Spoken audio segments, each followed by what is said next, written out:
Hello, I am Jessica Chauke. Welcome to the Growth Formula, the channel where we will be discussing practical business growth strategies for business owners who want to grow their businesses.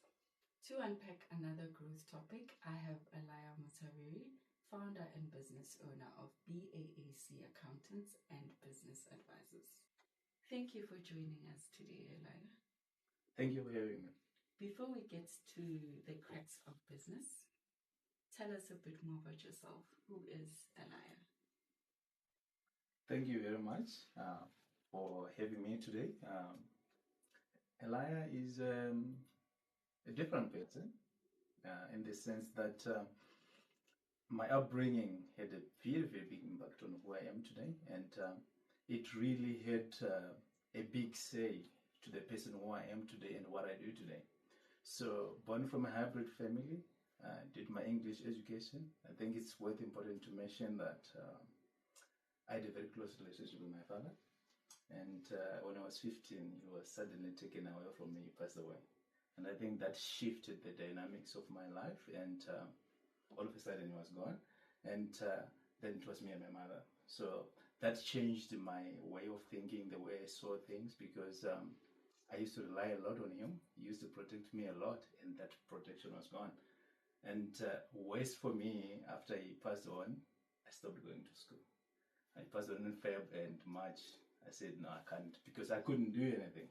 So I went through the whole year for that part of my education until November. And I said, my mom, I'm going to go back to school. Funny enough, when I got back to school, I wanted to continue where I left. Then the principal and the deputy principal said to me, no, you can't. Then I said, like, why? They said to me, the whole year is gone. You forfeited the year. Then I said, like, just allow me to write the exams with everybody else. Then if I fail, I fail. If I pass, I go ahead. It was a big back and forth, but I managed to write my exams, and I beat them as I always do. The fun part for me, or what I learned there, is that we need to stand for what we believe. We should not allow us to be defined by what other people think of us. So I went, again, I finished my school and started my degree. And then I had a choice. My father wanted me to be a lawyer, but I wanted to be an accountant. And the reason why I wanted to be an accountant, one day when I was doing my A-levels, I thought, what is this person in a business who first knows that the business is going down? And if the business is going down, who is the last person to remain standing? So first I thought the accountant who knows the numbers. That person should be the first person to know this ship is sinking. And from there, is the person who's going to be, somebody's going to do the numbers. So I decided, you know what, I want to be an accountant. But because I loved my father so much, first year of my degree, I did law. I loved the arguments, but then it hit me again. I got back to my numbers. Again, I ditched law and I went to accounting. Second fight with the university principal. You can't change. If you want to change, you got to wait for next. I said, but no, you can't do that. Let me go and do those exams and you decide with my performance, not because you're saying it cannot be done. I switched to accounting, 30 semester, and I get on with my accounting. So I finished my degree, get into working, and came back to work. Then when I started working, I worked at TMC Group, this group of companies. Actually, it's got branches in South Africa and Botswana, and it taught me a lot in terms of accounting, because I remember my then boss, Pete Freyun. He was an interesting guy. My first day at work was interesting for me. I walk in my office, they say, like, do a VAT return. I said, like, what are you talking about? I have no idea what this VAT return is all about. But then it taught me to be resilient. I learned myself and teach myself. Then I grew my career from being an accountant. I joined one of the GSE listed companies with eco trading. I became an accountant for 6 months. 6 months later, I became the FM. A year or so later, I became the financial director. 2 years from there, I became the portfolio financial director. And I was on top of the ceiling in the group. But through this journey, the most important things I learned is that I learned resilience. I learned that I had to passion not only for numbers, but to grow businesses. So as a portfolio financial director, with my portfolio Dave Oman, who I owe a great attitude to, because of what he actually taught me during that time, what I learned from him. My portfolio was quite big in the battery businesses, and my portfolio was 1.1 billion in turnover. But what was interest for me is helping these businesses grow. Yes, numbers was one thing, but helping this business grow for me was the key thing.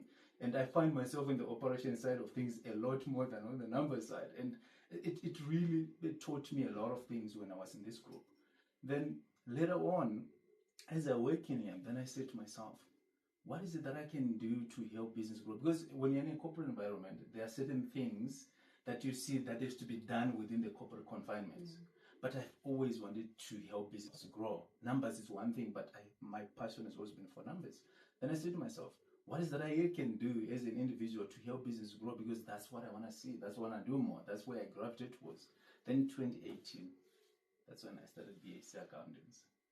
And I called it that time my brainchild. Oh.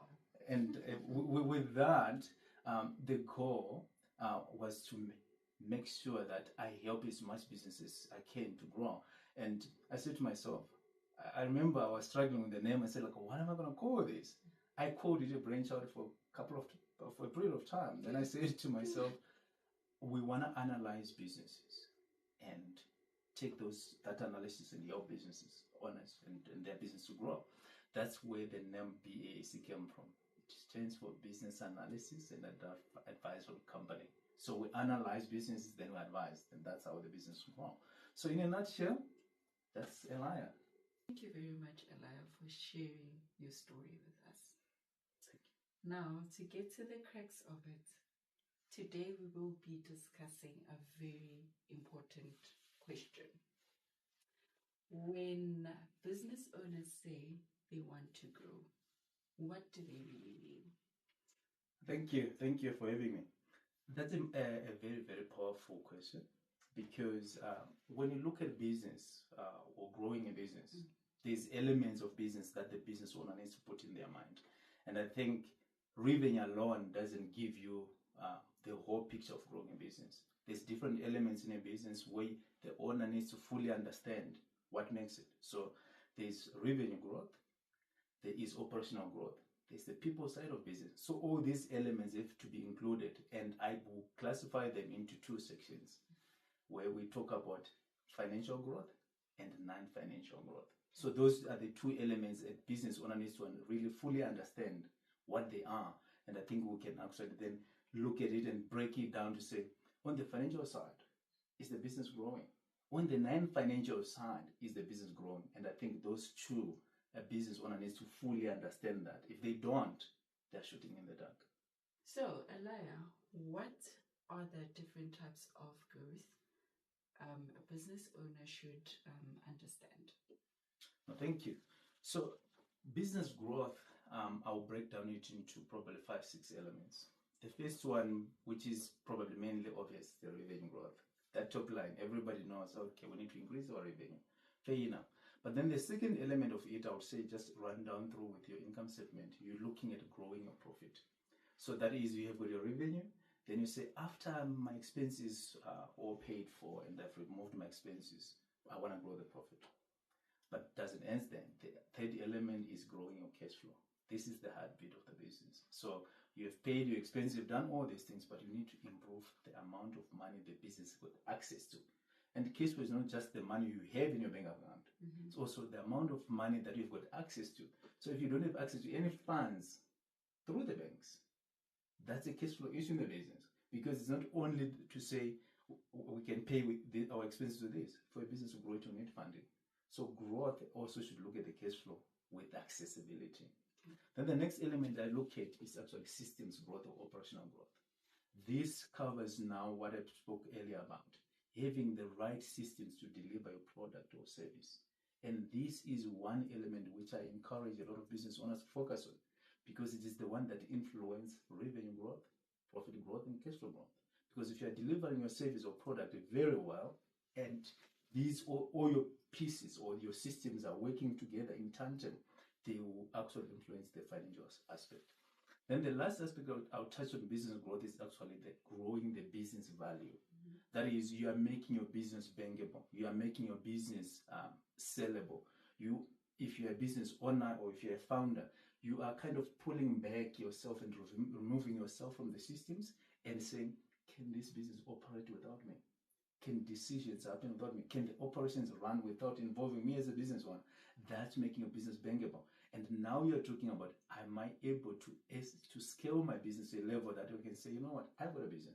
Remember, there's a very, very, very tiny difference between self-employed and running a business. Because as a business owner, if you are self-employed, you can't walk away from a business and say it's running. You are part and parcel of it. So when you're now growing the business value, you allow your business to operate without you. And you can allow that to happen when you have systems. And so the systems growth is very key. That's the one that you allow or give your employees the system they work with. Customer service is handled, product quality is handled, product availability is handled by your people. Then you can exclude yourself. When you start scaling that, you are building the business value. I'm curious. So how should a business owner decide what kind of growth they need right now? Thank you for that question. So it's actually a straightforward but a bit complicated question because of how business owners misplace where they are in a business. So the first aspect the business owner needs to decide on is to actually look at the business, step outside the business and look inside and say, like, where the most pressure lies. Well, what do I mean by that? So if you look at the business facets, I look at it in 4 areas. I look at it how you're doing your turnover, your profitability, cash flow, and systems. So when you look at those 4 facets of a business, the owner needs to step out and say, like, which one is most under pressure right now? Which one is critical? Because you need to start with the critical success factors first before you go on to attach anything. For example, let's say the turnover is very low in the business. So the owner needs to say, how do I grow the turnover? Let me focus on growing the number of customers. Let's focus on acquiring customers. Let's focus on getting more customers in the business. However, if you start with customers, the question is, does the business owner have got enough systems? I'll keep on coming back to systems because when you get more customers and you don't have enough systems to deliver, you end up with bad reviews, frustrated customers, no referrals, they leave. So first of all, I will encourage business owners to say, start with your systems. Do you have enough systems to actually support your growth? When you have that, then you can focus on other elements like your revenue, your profit, your cash flow. But build the systems first, because everything in a business is an entity. It's built from the cracks of a system. And if you do not understand the system that your business requires, then you're in trouble, because you're going to focus on profit, you're going to focus on growth, but then it all crumbles. But when the systems are fine, I believe you'll be right in terms of growth. The niche markets that BAAC operates in, what does growth really mean? Thank you for that. So BAC operates within 5 niche markets. The first one, and this is in no particular order, the first one is transport and logistics. Second one being manufacturing distribution. And we also have e-commerce and online businesses that we assist. We've got also SaaS and IT. And last but not least, real estate and property management. These are our niche markets. So I'm going to break it down for you in terms of what do we see as growth in these niche markets. So let's start with transport and logistics. What does growth in transport and logistics really mean? It's great to have growing the number of trucks our founder or business owner has got. It's great to do that. But that's not real growth.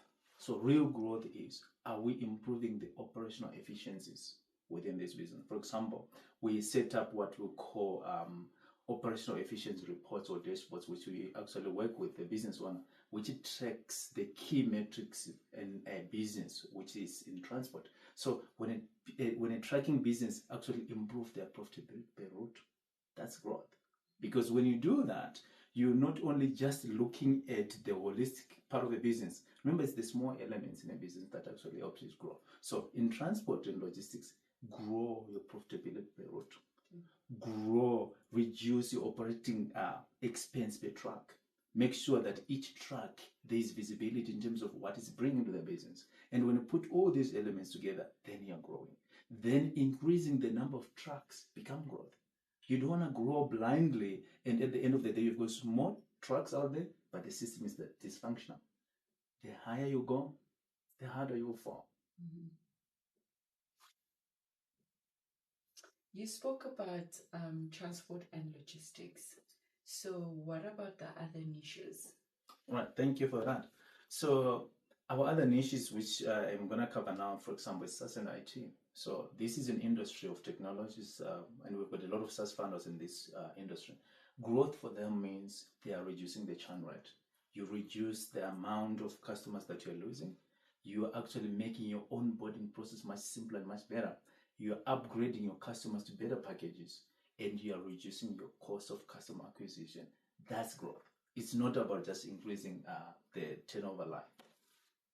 What about manufacturing and distribution? This is a very, very strong niche, and it's a niche where it's actually quite capital intensive. So manufacturing and distribution growth there means you're actually reducing the cost of production. You are looking at improving the way you're manufacturing your product or the way you're distributing it, creating more capacity in the factory, increasing your actual efficiency in the business. And this again links to the processes that I spoke about earlier. And that's how a manufacturing business grow. Reduce that, increase your turnover, yes, but support it with the efficiencies within the business. Okay. Tell us about e-commerce and real estate.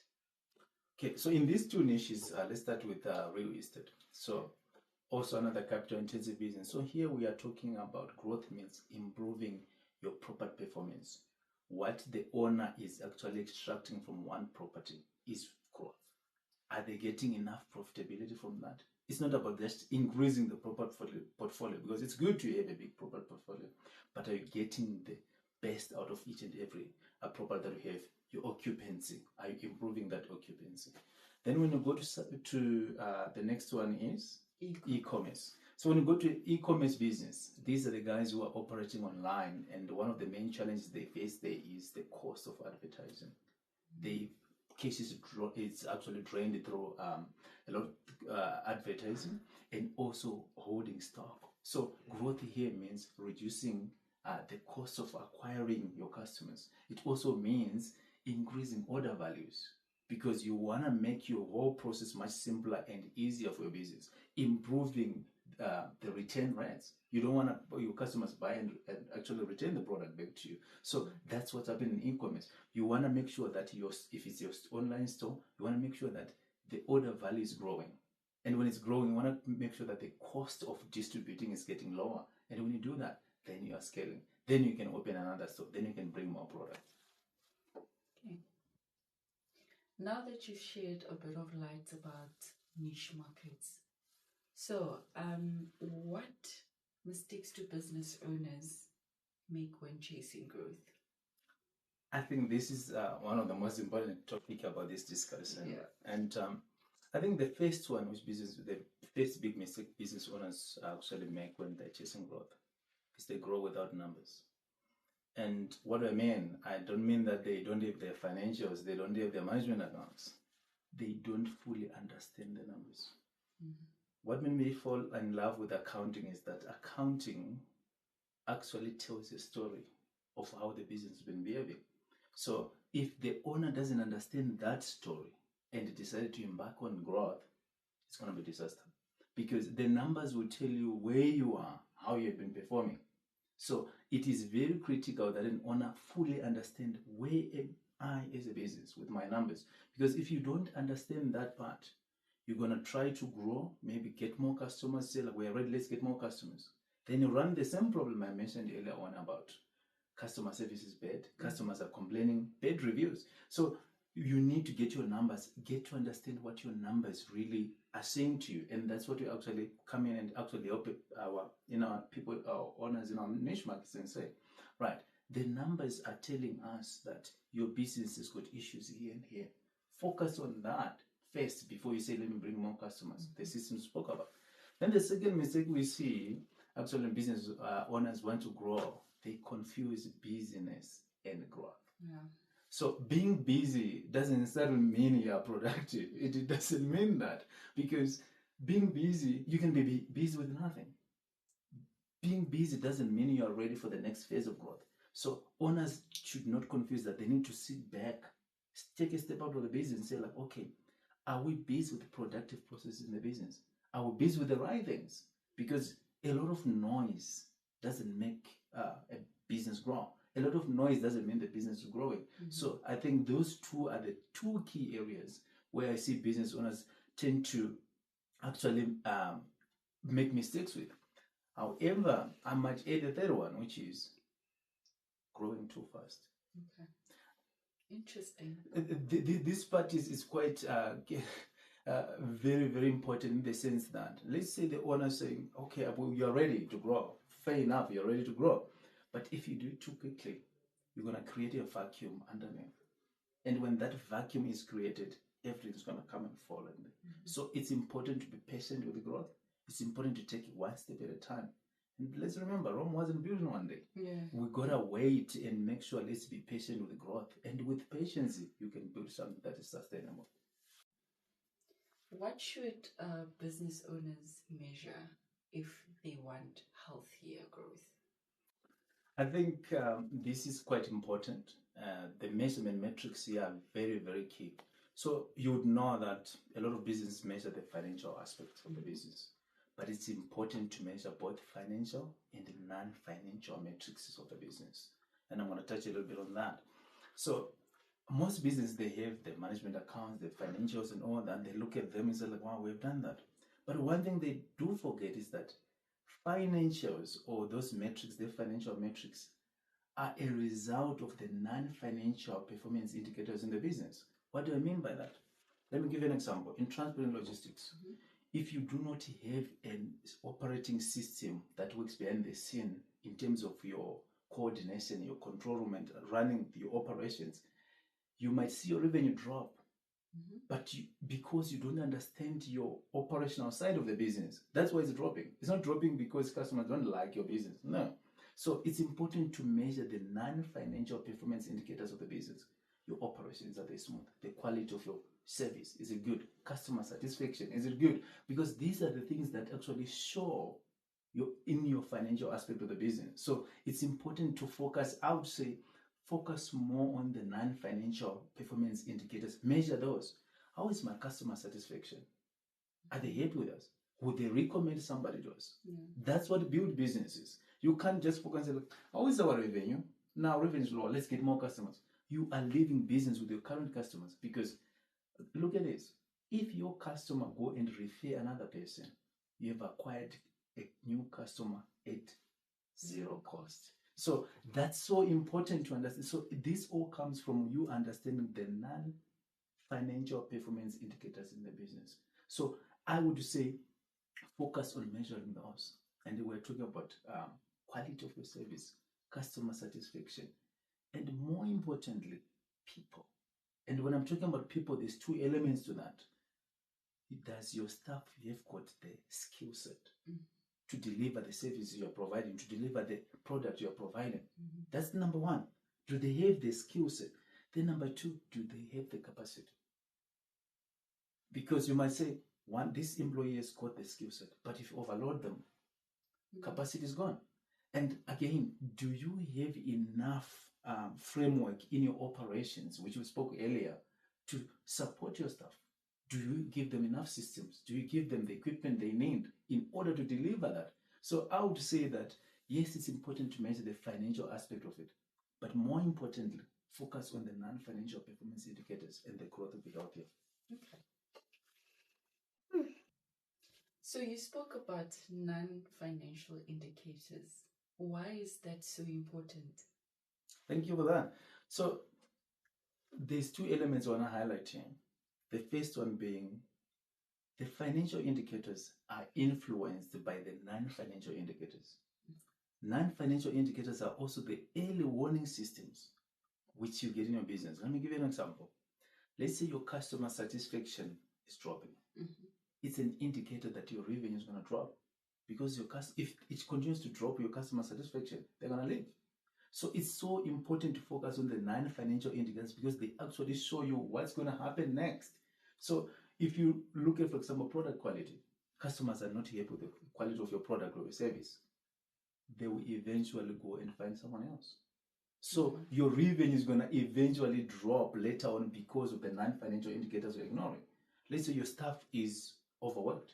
Your staff doesn't have the skill set. The quality of the product and the service is going to be poor. Eventually, you don't have customers. Eventually, the revenue drops. So all these non-financial indicators are very key. Let's say you don't have the systems to operate properly in your business. You frustrate your customers. Eventually, financially is affected. So the non-financial indicators are the early warning systems.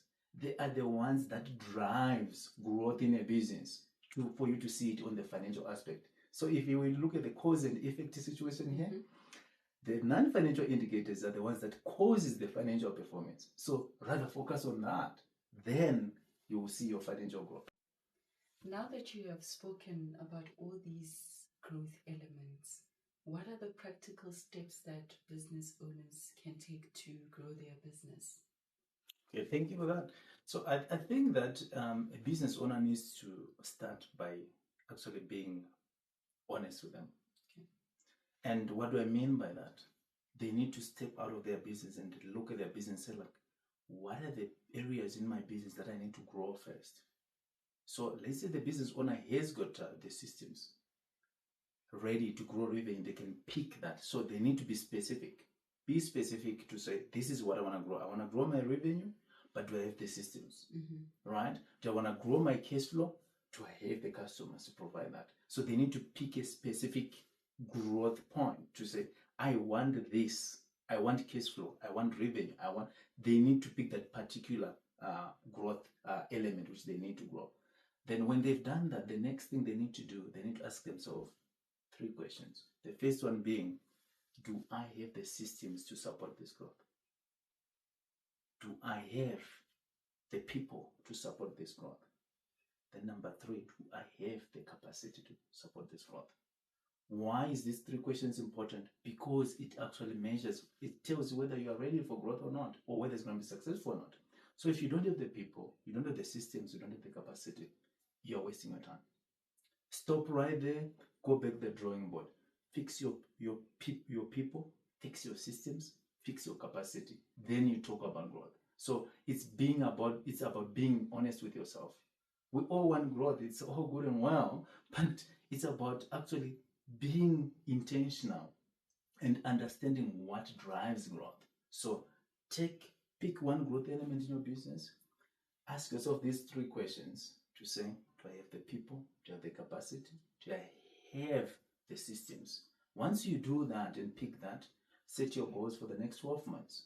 Break it down into 3 months elements. Why 3 months? Because it's short enough to create momentum and long enough to see results. And that's what they need to do. What is your closing thought of the day? Thank you. I would like to close by mentioning some key elements for owners who want to grow their business. And I would say this. You need to have your systems in place. That is the starting point. If you don't have proper systems in your business, it will not work because it is the systems that drive growth. So systems, I'm talking about your support structure. In terms of who supports you, I'm talking about your people, your staff. Do you have enough staff to actually execute this growth? And when I'm talking about support structure, do you have the right, call it growth partners within your business? Because if you don't have that, unfortunately, it's not magic. It's not going to work. You need to have those elements in your business to support it.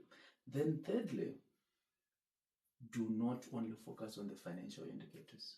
Non-financial indicators are very key. I would say they are the most fundamental because remember what we said earlier, they are the pointers, they are the early warning system of growth. And secondly, they are the ones that drive the financial growth of the business. So it's important to focus on those. And I'm not saying ignore financial aspects, but focus on that. Have the balance, have your systems. And I definitely think with the right growth partners, business will definitely grow. Thank you, Eliah, for joining us today. This was very insightful. And for our viewers at home, thank you for watching. Catch you on the next episode where we will be discussing why growth must be engineered and not accidental.